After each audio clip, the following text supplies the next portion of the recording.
আসসালামু আলাইকুম। নবম শ্রেণীর প্রিয় শিক্ষার্থীরা কেমন আছো? সবাই আশা করি অনেক ভালো আছো। তো আজকে হচ্ছে তোমাদের বিজ্ঞান অনুশীলন বই থেকে 10 নম্বর পেজের আমরা সমাধান করব। এখানে বেশ কিছু কাজ দেওয়া আছে। বিশেষ করে এখানে যে বাক্স বক্সটি আমরা দেখতে পাচ্ছি, এটি হচ্ছে আমরা পূরণ করব এবং নিচে কিছু ফাঁকা জায়গা আছে, সেগুলো আমাদেরকে পূরণ করতে হবে। তো তিনটি সমাধান হচ্ছে আজকে করব আমরা 10 নম্বর পেজের।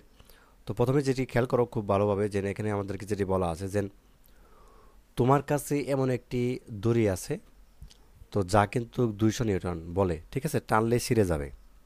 বিষয়টা কিন্তু বুঝো, এখানে কিন্তু 200 দেওয়া আছে।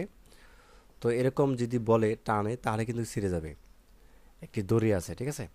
তো এই দড়িটি দিয়ে তোমাকে একটি বাক্স ঝুলিয়ে রাখতে দেওয়া হলো, ঠিক আছে, অর্থাৎ একটা বাক্স হচ্ছে তোমাদেরকে ঝুলিয়ে রাখতে দেওয়া হলো এই দড়িটি দিয়ে। তো তুমি কি যে কোনো বরের বাক্স ঝোলাতে পারবে?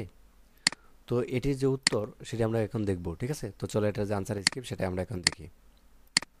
তো দেওয়া আছে সমাধান আমরা এইভাবে করতে পারি। দেওয়া আছে এফ ইজ ইকুয়াল টু কত ধরলাম আমরা, 200 নিউটন, ঠিক আছে। তো এটা কিন্তু আমাদের দেওয়া আছে যে এখানে এই যে এফ মানে কি আমাদেরকে দেওয়া আছে 200 নিউটন, ঠিক আছে। তো দেন হচ্ছে আমাদেরকে, তো আমরা জানি যে এফ মানে কত, is equal to M G, ঠিক আছে। অথবা যে আমরা একটি ঘুরে লিখি বা দিয়ে আমরা হচ্ছে এম জিটা আগে লিখলাম, ঠিক আছে। দেন হচ্ছে এফ আমরা হচ্ছে পরে দিলাম, ঠিক আছে। তো তারপর হচ্ছে আমরা বা দিলাম, শুধু এমটা রাখলাম এবং ইজ ইকুয়াল টু আমরা উপরে দিলাম এফ, আর এই জিটা হচ্ছে আমাদেরকে নিচে চলে আসলো, ঠিক আছে। এখন আমাদেরকে কাজ হলো জাস্ট মানগুলো বেশি দিব, ঠিক আছে। তো এম ইজ ইকুয়াল টু আমাদেরকে 200 আমরা কোথায় পেয়েছি, এই যেখানটায় পেয়েছি F, F is equal two 200, ঠিক আছে।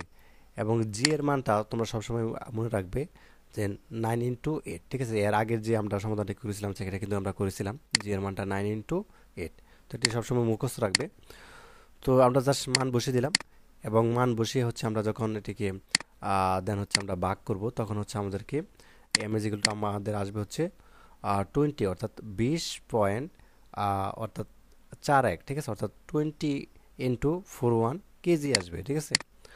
তো তারপর দেখো, সুতরাং 20 × 41 কেজি অপেক্ষা ছোট, তো বরের বাক্স ঝোলাতে হবে, ঠিক আছে।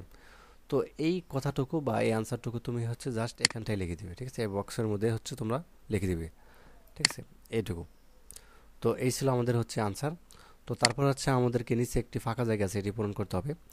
খুব ভালোভাবে খেয়াল করবে যে এবার একটু ভেবে দেখো, ঠিক আছে, খুব ভালোভাবে ভাববে। বার, ঠিক আছে। তো বার নিক্ষেপের খেলায় তোমরা যখন বস্তুটি দূরে ছুঁড়ে মারো পৃথিবীতে না হয়ে একই খেলাটি চাঁদে খেললে একই বল প্রয়োগে বস্তুটি কি বেশি দূরে যাবে নাকি কম? বিষয়টা কিন্তু বুঝো। যখন তোমরা হচ্ছে বার নিক্ষেপ করো, তাই না, এরকম যে খেলাটি খেলো এটা তো আমরা পৃথিবীতে খেলি, তাই না, পৃথিবীতে ছুঁড়ে মারি। তো পৃথিবীতে যদি আমরা একটা না মেরে যদি আমরা চাঁদে মারি, এই খেলাটা যদি আমরা চাঁদে খেলি, তাহলে এই যে বলটা, তাই না, এই প্রয়োগে বস্তুটি কি বেশি দূরে যাবে নাকি কম যাবে, তাই না, এটা আমাদেরকে প্রশ্ন করছে। তো তোমাদের উত্তরের নিচে ফাঁকা জায়গা লিখে রাখো। তো আমাদের উত্তরটি হচ্ছে কীরকম, আমরা এখন আনসারটি দেখি, তাহলে বুঝতে পারবো। তো সমাধানটি দেখো এখানে, যে সমাধানটি হচ্ছে এরকম, যে বার্নিকেফের খেলায় যখন বস্তুটি দূরে ছুঁড়ে মারি পৃথিবীতে না হয়ে একই খেলাটি চাঁদে খেললে বল প্রয়োগ বস্তুটি বেশি দূরে যাবে। কেন দূরে যাবে, তার কারণ হচ্ছে পৃথিবীর তুলনায় চাঁদে অভিকর্ষ বল কম, এ কারণে দূরে যাবে, ঠিক আছে। তো এই কথাটুকু তুমি জাস্ট হচ্ছে এইখানটায় ফাঁকা করে লিখে দিবে, ঠিক আছে। এই কথাটুকু তুমি হচ্ছে জাস্ট এখানটায় লিখে দিবে, তাহলেই হবে আনসারটি। তো তারপর দেখো আরেকটি আমাদেরকে প্রশ্ন করে দেওয়া আছে, তো এটি আমাদেরকে সমাধান করতে হবে। তো মহাকর্ষ বলের সাথে ত্বরণ বা জি, ত্বরণ যে কথা জি একই কথা, তো দুঃখিত,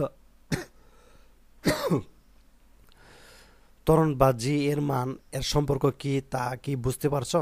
তো বন্ধুদের সাথে আলোচনা করো এবং নিচে তোমাদের উত্তর লিখে রাখো। তো আমাদেরকে বলা হয়েছে ত্বরণ বা জি এর মান সম্পর্ক মহাকর্ষণ বলের সাথে। তো চলো, এটার যে আনসার স্ক্রিপ্ট সেটা আমরা এখন দেখি। তো খেয়াল করো, সমাধানটা এরকম যে মহাকর্ষ বলের সাথে ত্বরণ বা জি এর সম্পর্ক। তো আমরা দিতে পারি মহাকর্ষ বল যদি বেশি হয় অভিকর্ষ বলও কি হবে, বেশি হবে, ঠিক আছে। আর বস্তুর কেন্দ্র অভিকর্ষ কেন্দ্র যত বেশি হবে অভিকর্ষ ত্বরণ কত কি হবে, কম হবে। তো এটাই মূলত সম্পর্ক, এই কথাটুকু তুমি জাস্ট হচ্ছে এখানটায় লিখে দিবে। তো এই ছিল আজকের ক্লাস, এ পর্যন্ত আমাদেরকে। তো ধন্যবাদ সবাইকে ভিডিওটি দেখার জন্য। পরবর্তী পর্বে হচ্ছে 11 নম্বর পেজের সমাধানটা করব। তো ধন্যবাদ সবাইকে ভিডিওটি দেখার জন্য। আর যারা নতুন রয়েছে অবশ্যই আছে যাদের চ্যানেল সাবস্ক্রাইব করো। সামনে যেহেতু তোমাদের হচ্ছে ষান্মাসিক এবং বাৎসরিক মূল্যায়ন হবে, তখন কিন্তু সকল বিষয়ের অ্যাসাইনমেন্টগুলো কিন্তু চ্যানেলে দেওয়া হবে। ঠিক আছে, ধন্যবাদ সবাইকে, আল্লাহ হাফেজ।